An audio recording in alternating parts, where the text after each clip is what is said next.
First position जो हमें knee pain में अवॉइड करनी चाहिए, ड्यूरिंग सिटिंग हम अपनी नीज़ को 90 डिग्री से ज़्यादा बेंड कर देते हैं, जिसकी वजह से नीज़ पे ज़्यादा स्ट्रेस पड़ता है।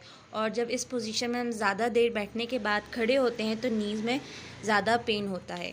नी पेन में ड्यूरिंग सिटिंग जो करेक्ट पोजीशन हम पेशेंट को फॉलो करने को कहते हैं कि जब भी बैठें आपको अपने पाँव नज़र आते रहने चाहिए, इससे नीज़ पे कम स्ट्रेस पड़ेगा।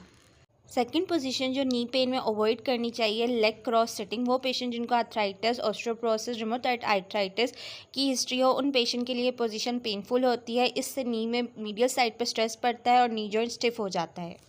थर्ड पोजीशन में जब पेशेंट स्टेयर्स चढ़ रहा होता है तो उसने अपनी अनअफेक्टेड लेग को पहले रखना होता है, यानी अप विद गुड।